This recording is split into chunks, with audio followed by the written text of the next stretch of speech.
And that's how easy it is to drain the engine of water.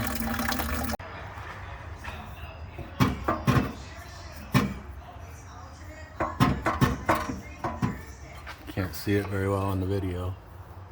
I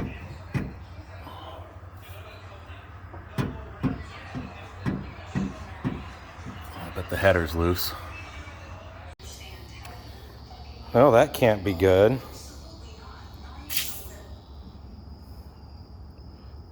That was one gasket before. So that might have been a big problem. Well, that one a little different, but should work. Something interesting here that I just found.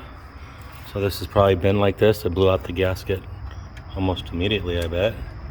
When I screw this in, it goes down to that brown mark and it bottoms out. When I put this up against the header,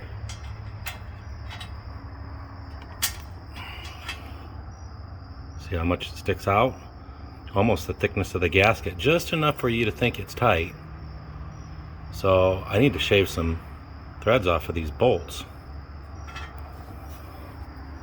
Okay, so I measured this and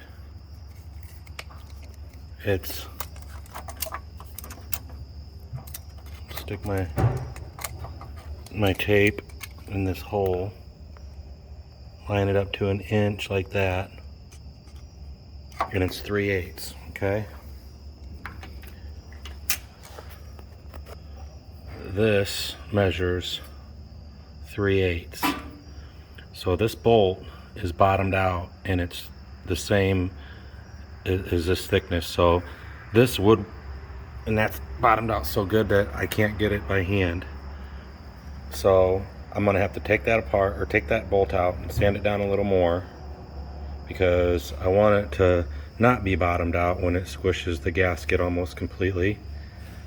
That seems like the best way to go about it. So what I'm gonna do is I'm gonna take the bolt and I'm gonna measure it, the whole length of it with this, and I'm gonna get them all exactly the same and just slightly shorter than they need to be. That length is 1.213. So I sanded them down nice and evenly with this belt sander here. They're all 1.21 or 1.215. So they should be the right length now. Alright, I got the header back in and all the bolts are nice and tight and the right length. So it's solid as hell now. It felt solid before, it just wasn't tight enough. And I'm sure that's why that happened. And well, we'll see now, I guess, if that affects anything, because I know that the oxygen sensor was after that, but I don't know, it could have affected it. It probably did. We'll see. Another thing I wanted to let everybody know is that the 21st, I'm going to be taking it to Bloomington to Redline Performance to get a tune, and I'm kind of wanting to try to get a nitrous kit put on it before that. That way I only have to go there once and pay the guy once and get 2 maps, one for with nitrous and one for without nitrous. And that way I'm kind of figuring either way, if the horsepower isn't there naturally aspirated, he seems to think he can get 500 horse out of it. But if that's not there, there's always nitrous, right? Right.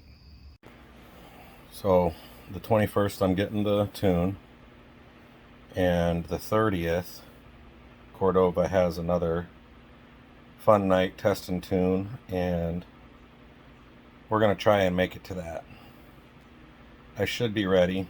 I got a bump steer coming because my car gets a little squirrely still, and I think that's probably what it is. And I have bushings for the rear end coming because it's moving around a little bit. So probably before I get it tuned, I'll have that stuff done. And then after I get it tuned, I should be able to get there in time. So that's the plan. Alright, so I found a big mistake on my part.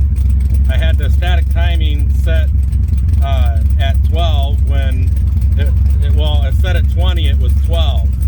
So that means that I was way off on my timing all along. And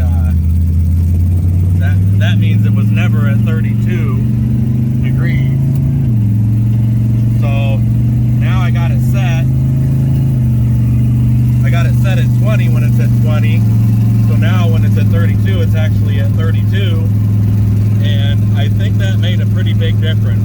But we'll see when we get home, when I get home to check the data log. Also, I just learned something that I had figured out at the track, but didn't notice it because that's just what I was doing. If I come out of it slowly, then the bump steer isn't nearly as rough. If you come out of it fast, it really jerks to the right.